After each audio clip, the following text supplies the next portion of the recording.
Hi students, I am Sahil. Welcome to the class of IIT Manthan. आज हम atomic structure को continue करेंगे। हमने लास्ट क्लास में 3 प्रिंसिपल्स पढ़े थे, उनकी हेल्प से आज हम एलिमेंट्स की इलेक्ट्रॉनिक कॉन्फ़िगरेशन लिखना सीखेंगे, राइट। कौन कौन से थे वो? Pauli's exclusive principle. पॉली ने क्या बोला था कि एक ऑर्बिटल में, एक ऑर्बिटल क्या होता है? एक डिब्बा होता है, करेक्ट। एक ऑर्बिटल में 2 से ज़्यादा इलेक्ट्रॉन्स नहीं हो सकते, राइट। पॉली ने ये बोला था। ओरिजिनल पॉली प्रिंसिपल क्या था? पॉली प्रिंसिपल ये था कि no 2 electrons can have the same set of all 4 quantum numbers, correct. उसके फिर इन्फ्रेंस से हमें निकला था कि एक ऑर्बिटल में 2 इलेक्ट्रॉन्स ही आ सकते हैं, क्योंकि अगर तीसरा आया तो उसकी इलेक्ट्रॉनिक कन्फिग्रेशन क्या होती है? Electronic configuration is nothing but NLMS। ये चारों नंबर अगर मिलके हम लिखें तो उसे बोलेंगे इलेक्ट्रॉनिक कॉन्फ़िगरेशन। सपोज करो एक इलेक्ट्रॉन है,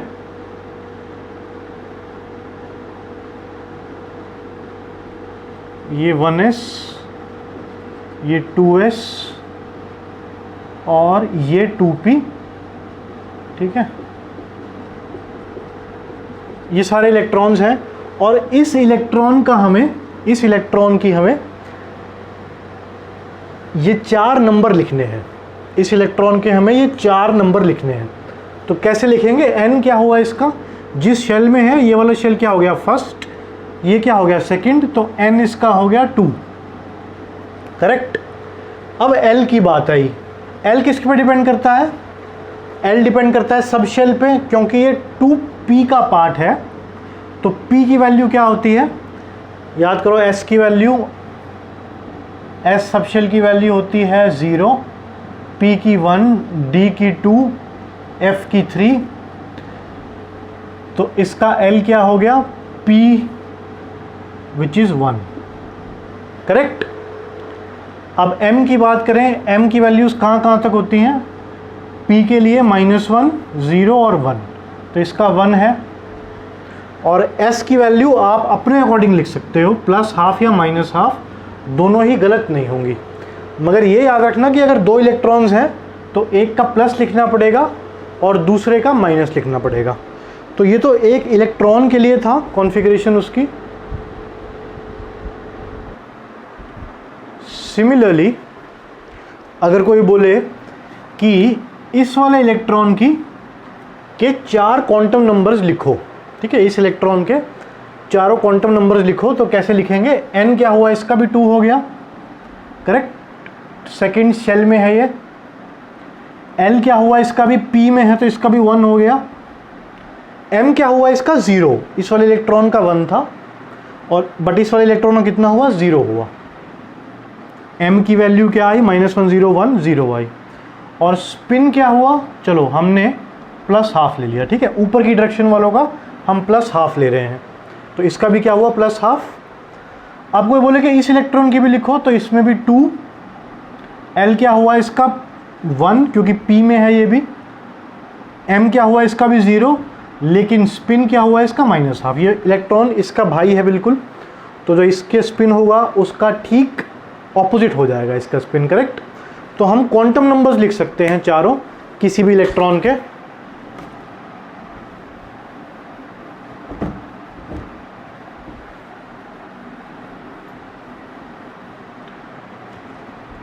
नाउ क्वेश्चन है, विच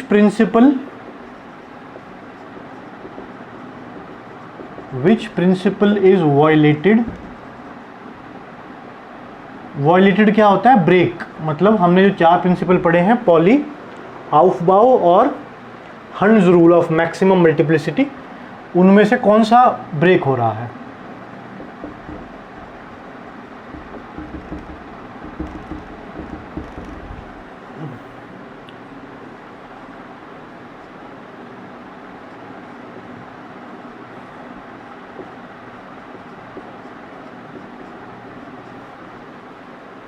ए पार्ट ये है, कोशिश करो करने की। मतलब पॉली, आउफबाउ और हुंड्स में से कौन सा रूल ब्रेक हो रहा है?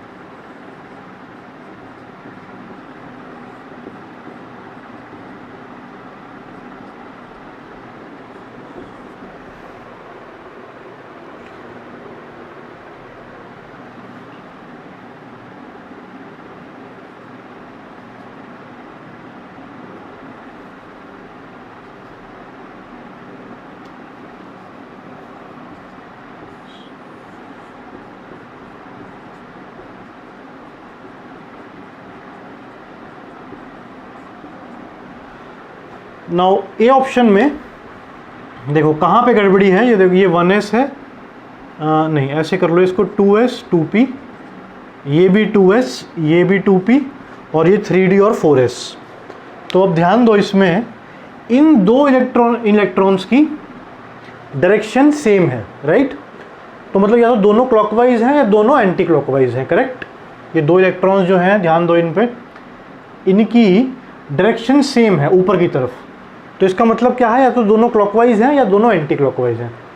ऐसे में इनकी कॉन्फ़िगरेशन क्या हो जाएगी, N, L, M और S लिखें तो N क्या आया इनका 2 आया, L क्या आएगा P के बराबर, P क्या होता है 1, M क्या हुआ -1 0 1 1 आ गया, और S क्या हुआ +½ मान लो, चलो क्लॉकवाइज मान लेते हैं, मतलब हमने इस डायरेक्शन को क्लॉकवाइज मान लिया। हम अपने आप सपोज कर सकते हैं, लेकिन एक जो हमने सपोज की फिर चेंज नहीं हो सकते, ठीक है?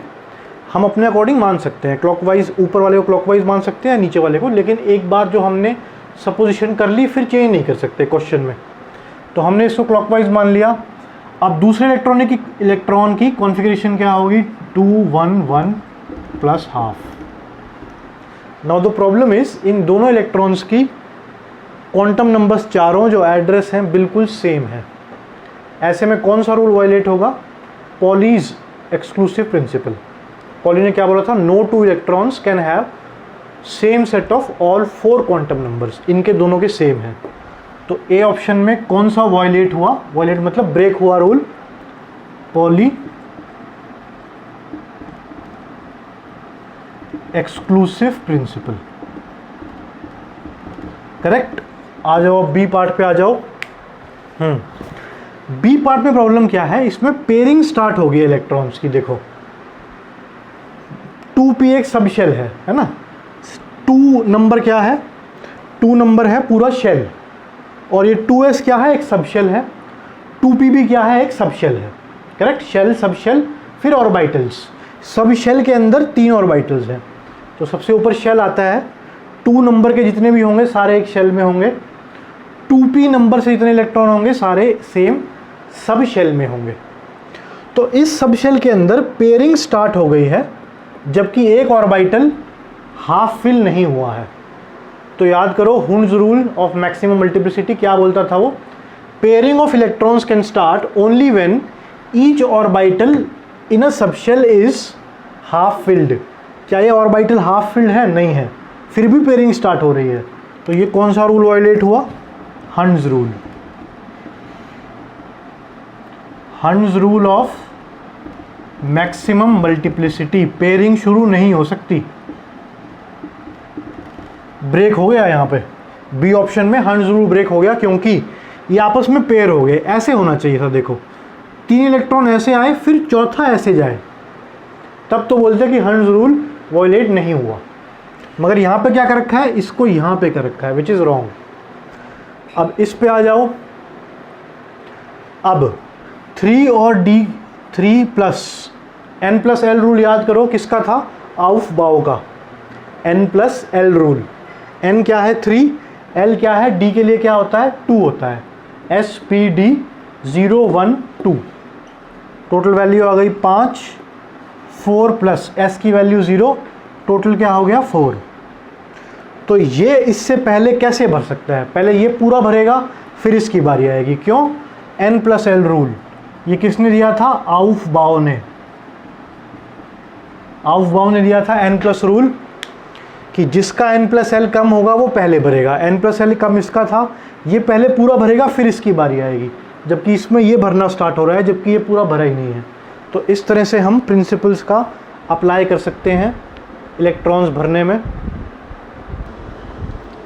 अब हमें किसी भी इलेक्ट्रॉन के लिए चारों क्वांटम नंबर्स लिखने आ गए हैं, करेक्ट। तो अब let's start writing their electronic configuration. Elements कहाँ से स्टार्ट होते हैं पीरियोडिक टेबल में? हाइड्रोजन से। सबसे पहले हाइड्रोजन।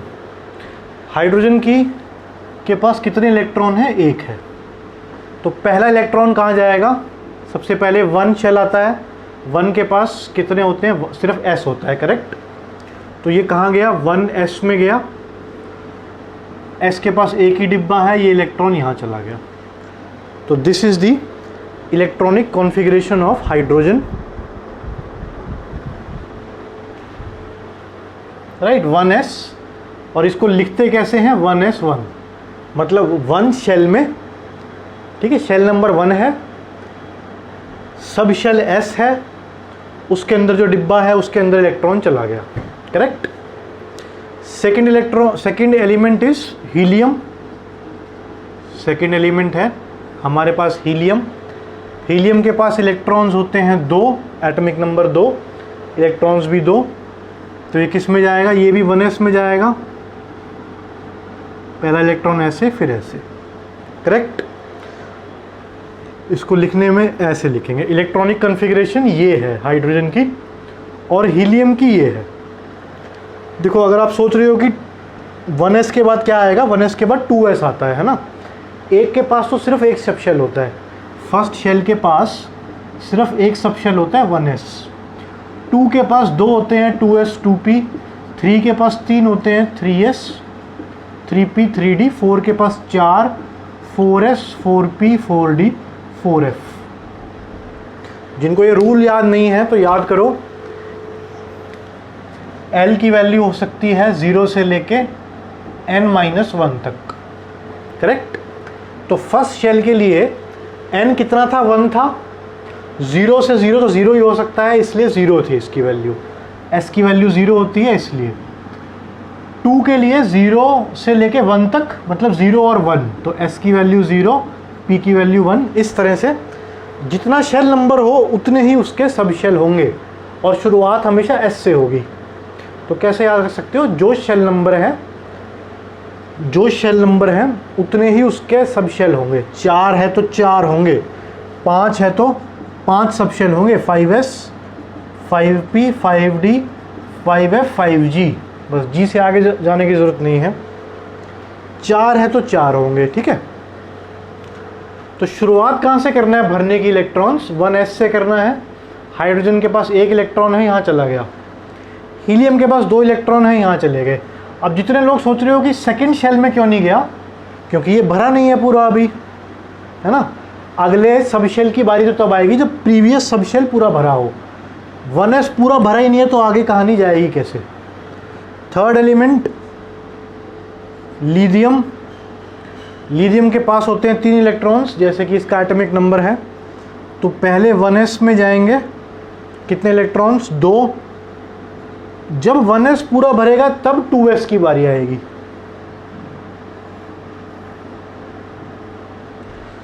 तो ये पूरा भर गया, 3 इलेक्ट्रॉन्स हैं। 1s से काम नहीं चला तो 2s की बारी आई। सॉरी, मैंने 2p बना दिया, जबकि बनाना क्या था? 2s। अब 2s की बारी आई तो तीसरा इलेक्ट्रॉन भी कहाँ गया? यहाँ गया। 3 इलेक्ट्रॉन्स हो गए। तो लिथियम की इलेक्ट्रॉनिक कॉन्फ़िगरेशन होगी 1s2 2s1। एक इलेक्ट्रॉन 2s में दिखाना पड़ेगा। ये इसकी इलेक्ट्रॉनिक कॉन्फ़िगरेशन है। और बना के अगर दिखाना है डिब्बों के साथ तो फिर ऐसे दिखा सकते हो। एक डिब्बा क्या है? एक ऑर्बिटल है। Fourth beryllium. Periodic table check करो, चौथा एलिमेंट कौन सा है? बेरिलियम है। तो इसकी इलेक्ट्रॉनिक कॉन्फ़िगरेशन कैसी होगी? 4 इलेक्ट्रॉन है, 1s और 2s। 1 2 फिर तीसरा, चौथा का स्पिन ऑपोजिट है ना। एक ऊपर की तरफ तो एक नीचे की तरफ, दोनों एक तरफ होंगे तो दोनों के चारों क्वांटम नंबर्स मैच हो जाएंगे। और कौन सा रूल वायलेट होगा? Pauli exclusive principle, correct. तो बेरिलियम तक सिंपल था, नहीं आगे भी सिंपल ही है, ये बिल्कुल ही सिंपल था। बेरिलियम के 4 इलेक्ट्रॉन, तो कैसे लिख सकते हैं 1s2 2s2। ये हो गई बेरिलियम की इलेक्ट्रॉनिक कॉन्फ़िगरेशन। फिर moving on to next 5 boron. ठीक है, 5th एलिमेंट इज बोरोन। अब हमें 5 इलेक्ट्रॉन एडजस्ट करने हैं, तो साफ सी बात है पहले 1s की बारी आई, फिर 2s की, पहला इलेक्ट्रॉन यहाँ गया, दूसरा इधर, जब ये सब शेल भर गया फिर इसकी बारी आई, तीसरा, चौथा। अब 5वां जाएगा 2p में, तो ये गया 2p में ऐसे, करेक्ट। कैसे लिख सकते हैं इसको 1s2 2s2 2p1। तो एक बात और नोट करो जो नहीं है, विच इज देखो 2px is equal to 2py is equal to 2pz। क्या है ये x y z? तीनों ऑर्बिटल्स हैं। याद करो इनकी शेप जब हमने की थी तो क्या किया था कि तीनों की शेप बिल्कुल सेम होती है, ओरिएंटेशन अलग अलग होती है। तो जो नई बात क्या है यहाँ पे, ये तो तुम्हें पता था कि शेप तीनों की एक जैसी है, ओरिएंटेशन अलग अलग है। ओरिएंटेशन मतलब स्पेस के अंदर जो बनावट है, इनकी एनर्जी बिल्कुल सेम होती है। मतलब 2px की 2py की 2pz की एनर्जी बिल्कुल सेम है। तो इनको बोलते हैं डीजेनरेट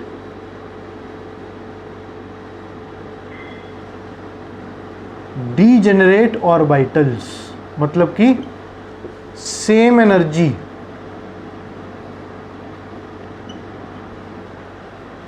ऐसे ही 2 की लिखने की जरूरत भी नहीं है, बल्कि px equal to py equal to pz। चाहे वो 2 का हो, चाहे 3 का हो, चाहे 4 का हो, चाहे 1 का भी हो, नहीं 1 के पास तो p है ही नहीं, है ना। चाहे 4 का हो, चाहे 5 का, किसी का भी p हो, उसके अंदर 3 ऑर्बिटल्स होंगे, p सबशेल के अंदर 3 ऑर्बिटल होंगे और तीनों की एनर्जी बिल्कुल सेम होगी। इसको बोलते हैं डीजेनरेट ऑर्बिटल्स। मतलब ऑल ऑर्बिटल्स, ऐसे लिख सकते हो, all orbitals in a subshell have same energy. हाँ, मगर एक कंडीशन है, इन दी, ये इंपॉर्टेंट है, in the absence of magnetic field. क्योंकि अगर मैग्नेटिक फील्ड आ गई, सपोज मैग्नेटिक फील्ड आ गई, तो क्या होगा, एनर्जी इधर उधर होगी सब ऑर्बिटल्स की। क्योंकि मैग्नेटिक फील्ड की कोई डायरेक्शन होगी, मैग्नेटिक फील्ड हो सकता है x डायरेक्शन के अलॉन्ग हो, y के अलॉन्ग हो, z के अलॉन्ग हो, ठीक है। तो उसी के अकॉर्डिंग इनकी एनर्जी भी ऊपर नीचे होगी। सपोज ये px है, ये py है, ये pz है। अगर मैग्नेटिक फील्ड x डायरेक्शन के अलॉन्ग आ रही है तो इसकी एनर्जी बढ़ जाएगी और इनकी एनर्जी कम रहेगी, उतनी रहेगी। तो मैग्नेटिक फील्ड अगर आएगी तब एनर्जी इधर उधर होगी, अदरवाइज तीनों की एनर्जी बिल्कुल सेम है। मतलब जो इलेक्ट्रॉन इसमें है उसकी एनर्जी बिल्कुल सेम है जो इलेक्ट्रॉन इसमें है उससे, और जो इलेक्ट्रॉन इसमें है उससे, तो सबकी एनर्जी बिल्कुल बराबर होगी।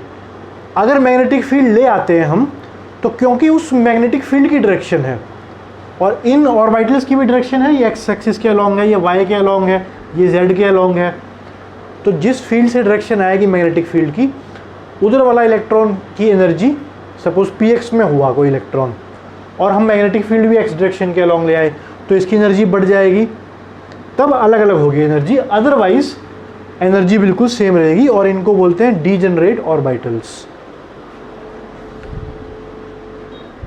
एटॉमिक स्ट्रक्चर के अंदर इसकी टेंशन लेने की ज़रूरत नहीं है कब अलग होगी, इसमें सिर्फ ये याद रखो कि तीनों की एनर्जी बिल्कुल सेम होती है।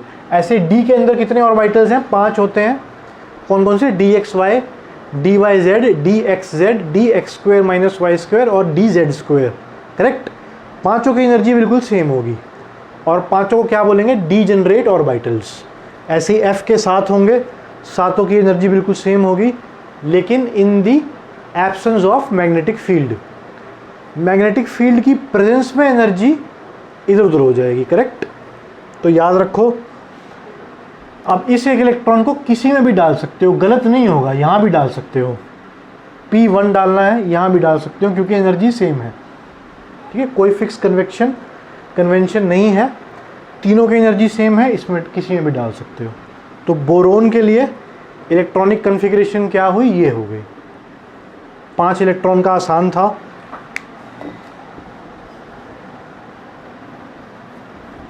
अब 6 इलेक्ट्रॉन वाला देखते हैं।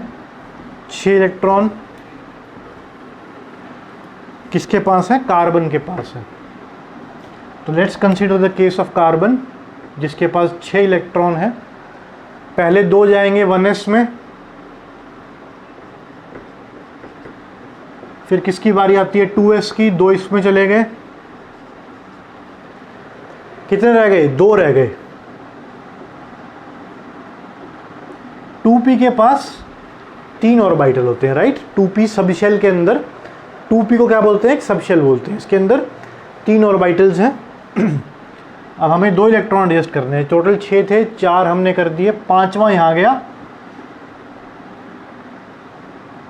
6ठा यहाँ जाएगा। अगर तुमने इधर लिख दिया तो गलत हो जाएगा। कौन सा rule, Hund's rule of maximum multiplicity. Hund ने क्या बोला था, पेयरिंग। अगर यहाँ कर दिया तो क्या दिक्कत हुई, हुंड्स ने कहा सॉरी, पेयरिंग तभी स्टार्ट होगी जब हर ऑर्बिटल हाफ फिल्ड होगा, मतलब पेयरिंग स्टार्ट नहीं हो सकती, इसको हाफ फिल करो। तो ये है प्रॉपर, और लिखने के लिए ऐसे लिख सकते हो 2p2। तो कार्बन की इलेक्ट्रॉनिक कन्फिग्रेशन ये है, बनाने में ये। नेक्स्ट 7,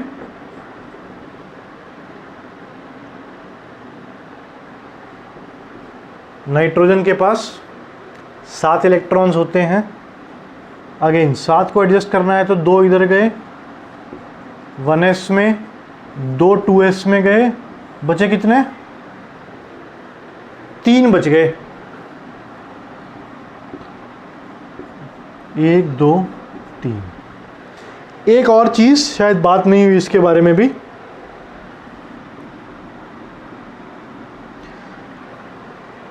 ये 2p के इलेक्ट्रॉन्स हैं, सबकी डायरेक्शन कौन सी है, ऊपर में है। तो या तो तीनों क्लॉकवाइज में हो या तीनों एंटी क्लॉकवाइज में हो। तो एक और रूल लिख लो, क्या, जो अनपेड इलेक्ट्रॉन्स होंगे अनपेड इलेक्ट्रॉन्स जो हैं, ये तीनों अनपेड हैं। पेयरिंग का मतलब क्या है, 2 एक साथ हों, है ना। एक्सक्यूज मी, पेयरिंग का मतलब क्या है, 2 इलेक्ट्रॉन्स एक साथ हों। अब इस डिब्बे के अंदर 1 इलेक्ट्रॉन कल्ला है तो इसको बोलते हैं अनपेयर्ड इलेक्ट्रॉन। ये इलेक्ट्रॉन कैसे हैं, पेयर्ड है, 2 एक ग्रुप में है। ये इलेक्ट्रॉन्स भी क्या है, पेयर्ड है। ये इलेक्ट्रॉन क्या है, कल्ला, इसको बोलते हैं अनपेयर्ड। तो एक रूल और लिख लो, unpaired electrons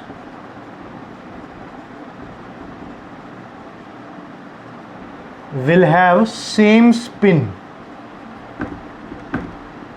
Unpaired electrons will have same spin. ऐसे नहीं कर सकते हम, एक ऐसे कर दें, एक ऐसे कर दें, एक ऐसे कर दें। जो जो अनपेड इलेक्ट्रॉन है इसमें भी, ये भी रूल गलत है, ये चीज़ भी गलत है। सही क्या होगी, जोन से भी अनपेड है उनका डायरेक्शन सेम हो। ऐसे भी कर सकते हो,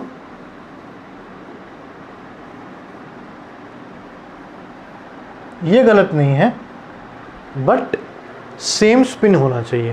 क्लॉकवाइज या एंटी क्लॉकवाइज तुम्हारी मर्जी है, लेकिन ऐसा ना हो कि बीच में एक का स्पिन ऑपोजिट कर दो, ऐसे कर दो, ये गलत हो जाएगा, ये सही है। तो एक रूल और लिख लो,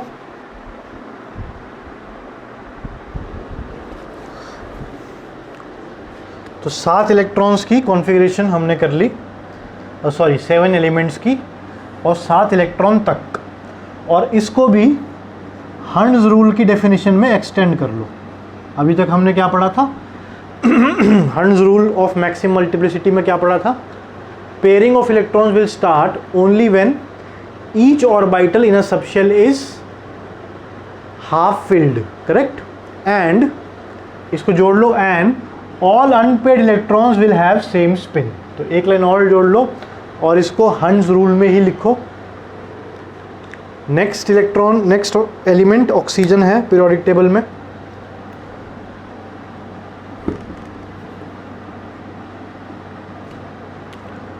ऑक्सीजन का नंबर है 8, ऑक्सीजन के पास है 8 इलेक्ट्रॉन्स। तो भाई पहले 4 की तो हम कितनी देर से कर रहे हैं, 1s में 2 जाएंगे, फिर 2s में 2 जाएंगे, 4 हो गए, 4 बच गए। फिर आई 2p की बारी, 4 5 6 7, है ना। पेयरिंग कब तक शुरू नहीं होगी, जब तक हर ऑर्बिटल एक सबशेल है, ये 2p, इसके अंदर हर ऑर्बिटल जब तक हाफ फिल्ड ना हो तब तक पेयरिंग स्टार्ट नहीं होगी। 8वें की बारी आई तब पेयरिंग करेंगे, ये अब पेयरिंग हो गई। और लिखने का तरीका क्या है, नाइट्रोजन का आपने लिखा नहीं क्या, 1s2 2s2 2p3, ये नाइट्रोजन का है। देखो इलेक्ट्रॉनिक कॉन्फ़िगरेशन पे बहुत सी प्रॉपर्टीज़ भी डिपेंड करेगी। एलिमेंट जब बॉन्ड बनाता है, केमिकल बॉन्ड पढ़ा होगा 10th में, केमिकल बॉन्ड जब बनाता है कोई एलिमेंट 10th में या 9th में, तो फिर उसकी इलेक्ट्रॉनिक कॉन्फ़िगरेशन कौन सा, मॉडर्न के अकॉर्डिंग, जो हम वेव मैकेनिकल मॉडल पढ़ रहे हैं उसके अकॉर्डिंग पता होना बहुत ज़रूरी है। जैसे नाइट्रोजन के पास completely half filled 2p subshell है, ये 2p सबशेल में 6 इलेक्ट्रॉन आ सकते हैं, 3 आए हुए हैं, तो इस पर बहुत सी प्रॉपर्टीज़ डिपेंड करेंगी नाइट्रोजन की, ऐसे ऑक्सीजन की। तो कुछ एलिमेंट्स के लिए जैसे कार्बन हो गया, नाइट्रोजन, ऑक्सीजन, ये बहुत सारे बॉन्ड्स बनाते हैं, बहुत सारे कंपाउंड्स होंगे इनके, तो इनकी कॉन्फ़िगरेशन तो याद ही होनी चाहिए।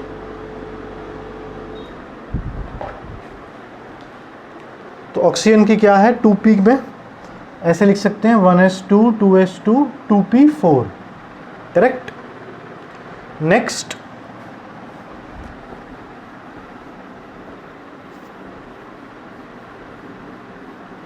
नेक्स्ट आएगा 9 इलेक्ट्रॉन्स वाला फ्लोरीन।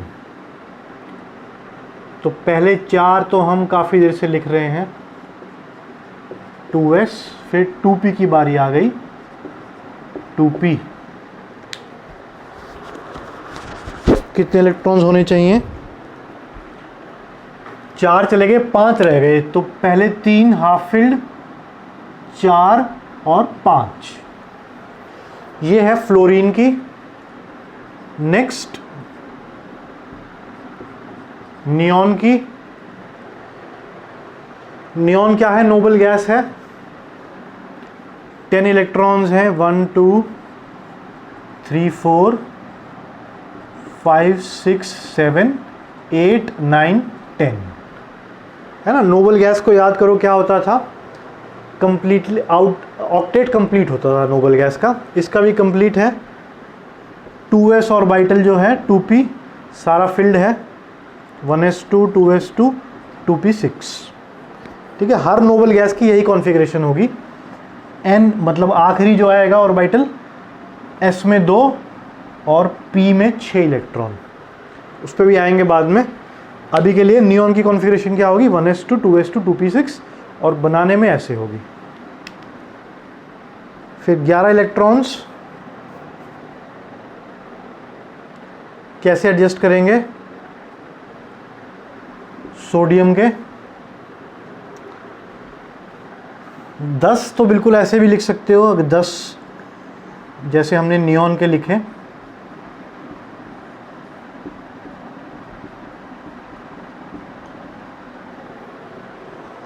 अब 11वां किस में जाएगा, 3s में जाएगा, तो ये आ गया 3s और 1 इलेक्ट्रॉन, 10 तो यहाँ हो गए, 1 इलेक्ट्रॉन यहाँ हो गया। और लिखने में कैसा आएगा, 1s2 2s2 2p6 3s1, correct. फिर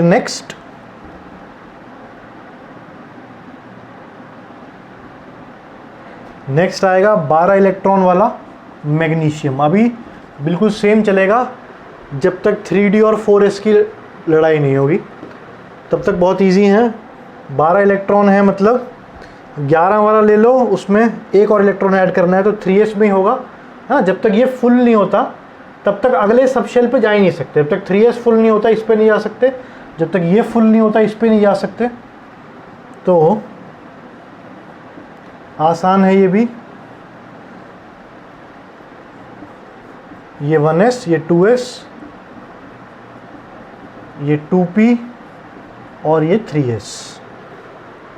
तो कैसे लिख सकते हैं 1s2, 2s2, 2p6, 3s1। ये मैग्नीशियम का हो गया ना, मैग्नीशियम का 3s2।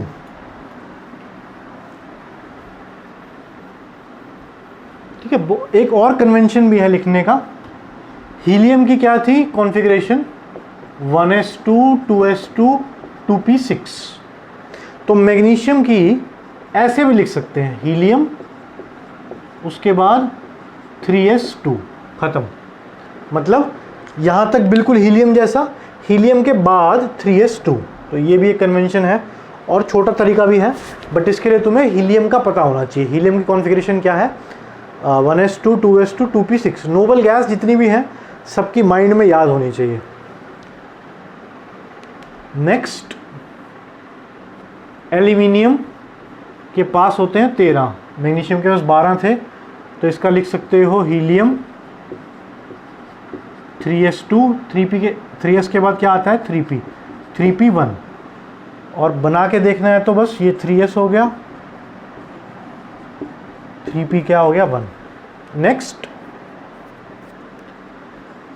सिलिकॉन कितने इलेक्ट्रॉन्स, 14 इलेक्ट्रॉन्स। हीलियम, कार्बन आ गया है तो हीलियम भी आ जाएगा, 1 2, 3s हो गया ये, और 3p ये हो गया। तो हीलियम 3s2, 3p2। ऐसे ही फॉस्फोरस का भी होगा।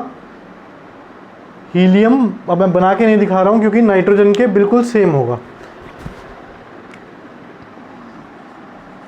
3s2, 3p3। जैसे नाइट्रोजन का था वैसे ही फॉस्फोरस का होगा।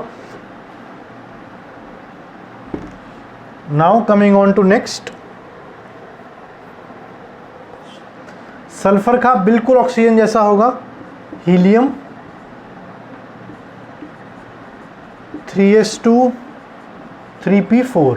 जैसा ऑक्सीजन का था बिल्कुल वैसा ही है, बस उसमें 2s2, 2p4 था, इसमें 3s2, 3p4 है।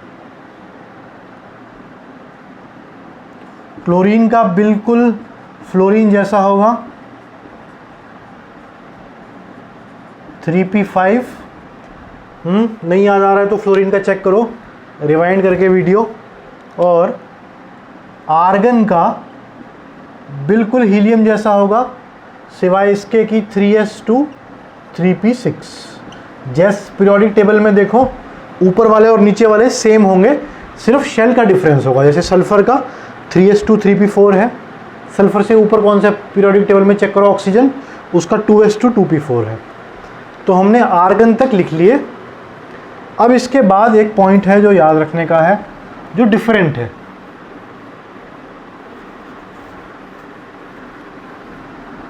अब आ गया पोटेशियम की बारी।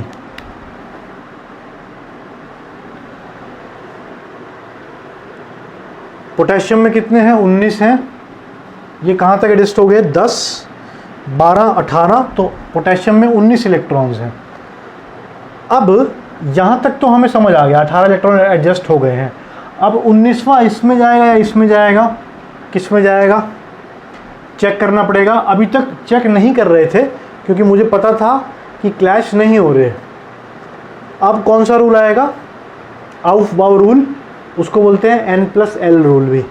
तो n+l रूल याद करो, क्या बोलता था, जिस सबशेल का n+l कम होगा वो पहले भरा जाएगा। करेक्ट। लड़ाई है 3d और 4s में। n+d का कितना होता है, 2 होता है, 4+s का 0 होता है। ये 5, ये 4। तो पहले कौन सा भरेगा, 4s। अब तुम सोच रहे हो पहले क्यों नहीं चेक किया। पहले चेक नहीं किया क्योंकि याद था मुझे। 2-4 बार तुम इलेक्ट्रॉनिक कन्फिगरेशन पढ़ोगे तुम्हें भी याद हो जाएगा कहाँ पे चेक करना है, कहाँ पे नहीं चेक करना। तो 3d पहले नहीं भरेगा, पहले भरेगा 4s। n+l रूल देख लो अच्छे से। 3d 4s को कंपेयर कर रहे हैं हम। n+l, इसका n है, इस सबशेल का n है 3, l है 2, टोटल आया 5, इसका टोटल आया 4। कम क्या है, इसका है, तो पहले 4s भरेगा। तो इसकी इलेक्ट्रॉनिक कन्फिगरेशन भरनी हो लिखनी हो तो हम लिखेंगे आर्गन। आर्गन 18 इलेक्ट्रॉन तक का जुगाड़ कर रहा है, करेक्ट। 18 इलेक्ट्रॉन का जुगाड़ कर लिया, आर्गन हमने लिख लिया, तो मतलब यहाँ तक कॉन्फ़िगरेशन हो गई 3p6। 19वां इलेक्ट्रॉन गया 4s में, तो इसको लिखेंगे 4s1।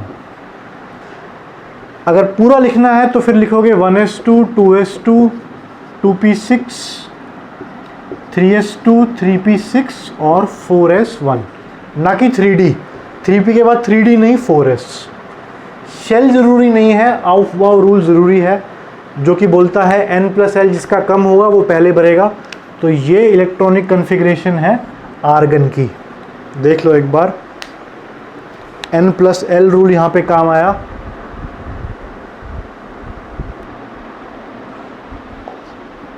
सिमिलरली ये पोटेशियम का था, इसमें 4s1 आ गया। तो इसको याद करने का तरीका और क्या है, याद करने का नहीं मतलब क्विकली अगर रिकॉल करना हो तो इसको ऐसे लिख लो, 1s 2s 2p 3s 3p 4s sorry 3d, फिर 4s 4p 4d 4f 5s 6x 6 5p 5d 6p 6d। और कैसे चलो, इस तरह से 1s फिर 2s 2p 3s, मतलब फिल कैसे होंगे। सबसे पहले 1s फिल होगा, फिर 2s, फिर 2p, फिर 3s, फिर 3p के बाद 3d नहीं हुआ था, 3p के बाद है ना 4s हुआ था, और फिर 3d 4p 5s, फिर 5d 5p 6s, फिर 4f 5d 6p, इस तरह से फिल होगा। वैसे तो नेक्स्ट जो होगा, नेक्स्ट टॉपिक जो है वो क्या है, पीरियोडिक टेबल। उसके बाद जो है ये एकदम टिप्स पे हो जाएगा, सोचने की जरूरत भी नहीं पड़ेगी कौन सा ऑर्बिटल पहले भरेगा, ये टिप्स पे हो जाएगा।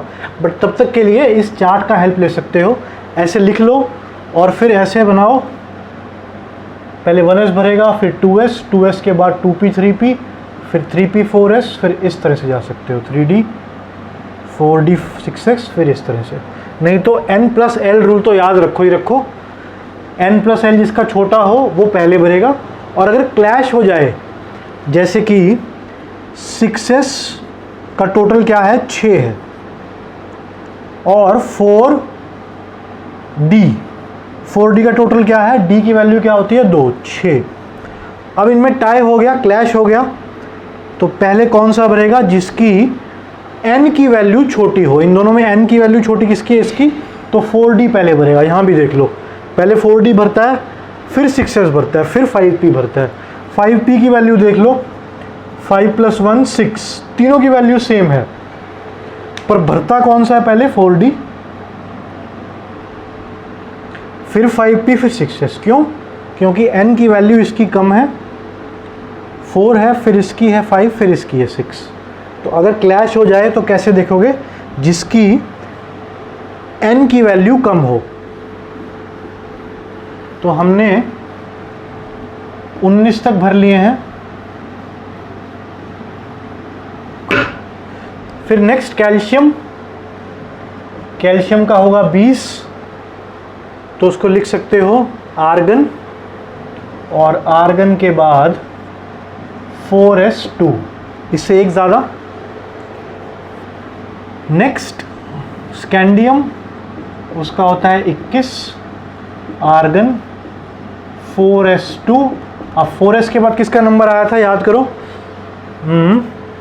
4s के बाद, ये मिटा नहीं है अभी, मुझे तो दिख रहा है, 4s के बाद 3d, तो 3d में डाल दो एक, 5 डिब्बे होते हैं 3d में, एक में 1 इलेक्ट्रॉन डाल दो, और ऐसे लिखना हो तो फिर 3d1। ऐसे ही टाइटेनियम है नेक्स्ट 22, उसका भी आर्गन 4s2 और 3d2, ठीक है ना। डिब्बा बनाना है तो फिर इसके 2 हो जाएंगे, ठीक है। ये टाइटेनियम का है, स्कैंडियम का ये है, टाइटेनियम का ये है। Next vanadium 23, argon 4s2 3d3, ठीक है ना, 3 बना देंगे ऐसे, 1 2 एक और, ये वनैडियम का हो गया। अब ये टाइटेनियम का नहीं रहा, अब ये वनैडियम का हो गया। फिर अगला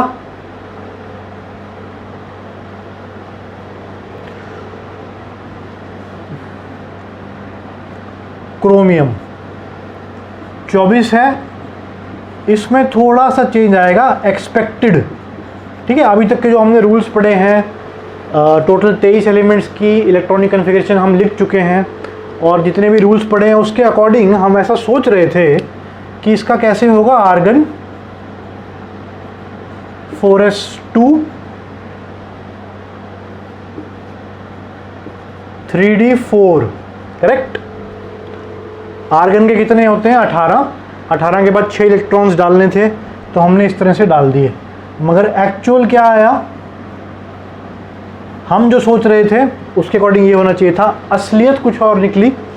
असलियत में क्या हुआ, आर्गन 4s1 3d5।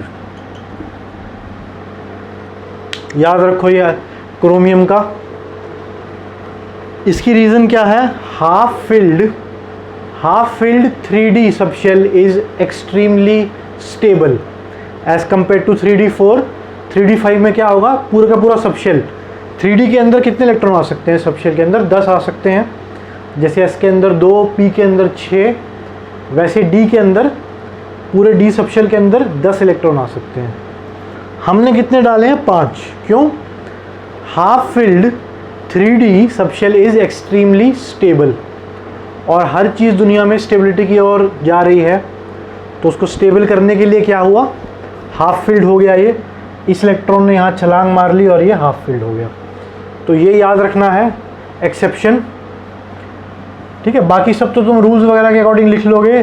क्रोमियम का केस स्पेशल है, इसको एक्सेप्शन में लिखो और इसका केस याद रखो। मोस्टली क्वेश्चंस जो है एक्सेप्शन में से आते हैं, तो क्रोमियम का केस पे स्पेशल टिक लगा के उसको याद रखो। नेक्स्ट मैग्नीज, इस पे कितने होंगे, 25।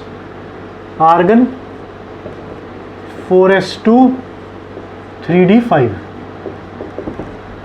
ठीक है। बना के देखना है तो कंप्लीटली हाफ फिल कर देना, 3 4 5, मतलब डी को अगर मैं ऐसे लिख दूं तो फिर ये किसका केस हो गया, मैग्नीज का, जिसके पास कितने इलेक्ट्रॉन्स हैं, 25।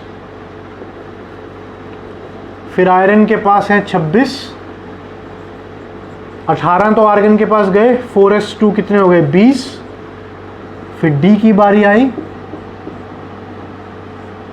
1 2 3 4 5, ये 20 हो गए थे, 18 आर्गन तक, 2 20, 26 करने हैं तो 21 22 23 24 25 26, ठीक है।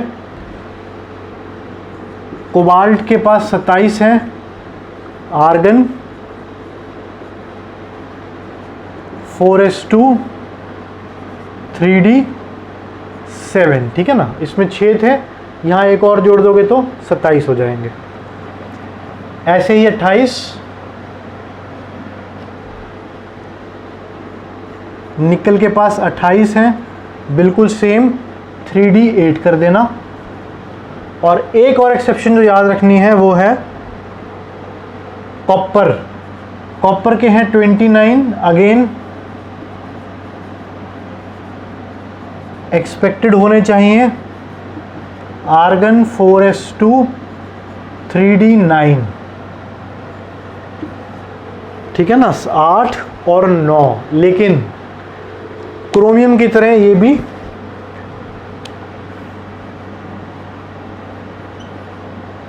कुछ डिफरेंट कहानी है इसमें भी।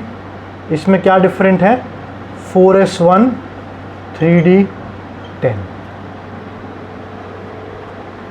तो ये भी क्योंकि एक्सेप्शन है, अलग से इसको टिक मार के याद रखना है। रीज़न यही है, अगेन जैसे क्रोमियम में था, क्रोमियम की एक्सेप्शनल क्यों थी configuration, because half filled D subshell is very stable. ऐसे ही कॉपर की भी क्यों हुई? फुलफिल्ड डी सबशेल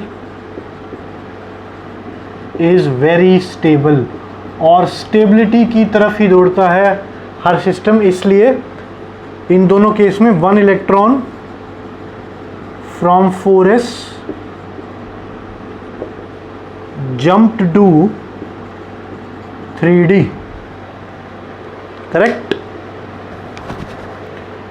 फिर लास्ट केस जिंक का है। जिंक के पास 30 इलेक्ट्रॉन होंगे, आर्गन 4s2 और 3d10, ठीक है। ये आर्गन 18 इलेक्ट्रॉन और 12 और एडजस्ट कर दिए 4s और 3d ने।